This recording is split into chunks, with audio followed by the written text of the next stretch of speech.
Hello, it's the Never Know Macho Daily Vlog. I am going to talk a little bit about overcoming fears today. So I think of myself as someone who probably experiences a little more fear than the average person. Could be wrong. Mainly for just however my physiology is made up, however my psychology is made up, I tend to experience a little more fear. Could be wrong, could be right, but I know that my subjective experience, meaning the experience from my perspective, is more fear than the average. That's my opinion. Could be wrong, based on my own behavior, based on seeing how other people act, what they do. So speaking from that perspective, I want to talk about a technique, a trick, a tip for overcoming fear, for facing fears, for becoming a more free person, right?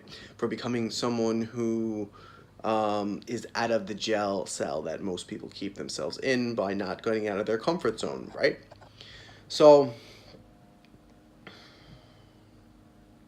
I'd say we could keep an eye out for those moments where it's like it's time for us to do something that we're a little bit scared of. We're like, I can't quite do that. But we know we can kind of push ourselves to do it. Oh, that's my, that's my main squeeze right there. That's my gorilla. All right, I'm sorry, I went off topic. Okay.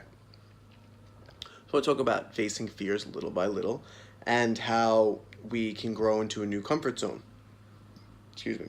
So when we start to face fears little by little,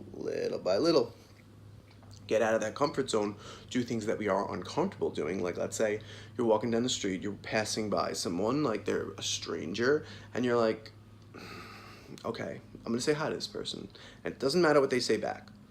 Hey, what's up? Hi, how are you?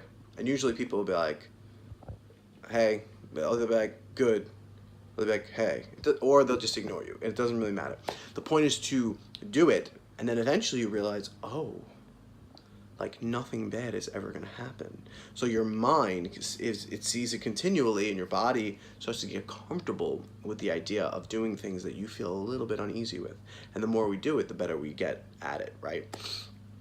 So let's say we had a fear of, this just happens to be called exposure therapy. So let's say we had a fear of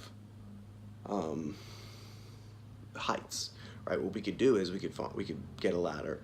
I mean, of course we had to have a ladder, but you get it. Get a ladder, and just go up on the first rung and like stand there for a minute. If you're not scared at all, go on to the next second one until you get to that one where you're like, okay, I'm a little uneasy right now. Stay on that one for a couple until you get comfortable there, right? And then you go on to the next one until it gets comfortable, and then little by little you can make it up to the top. So that's kind of like what you can do as you move along in your progress with whatever you want to do. Let's say you want to be comfortable networking with people. You can do that smile and hello practice of like walking by strangers and being like, hey, what's up? How you doing? What's up? How are you? And like my face, even as I'm thinking about it, gets a little bit tense. Like, how are you? Hi. So basically it's exposure therapy. So this is just a little bit of thing, like if you want to overcome your fears, if that's something you're interested in, which I personally am, and don't be attached to it being perfect. You just like control what you can control. So basically that's called having control over your process, but not control over your results. So you can force yourself to be a little more outgoing, to talk to strangers, if that's where your fears lie, that's going to be it. So little by little, that's called exposure therapy. It's called exposure. The more you expose yourself to something, the less scary it is.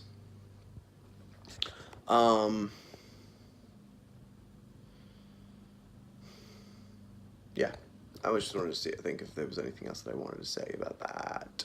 That's all I got to say about that. All right, have a good day. So that's overcoming fears. Peace out.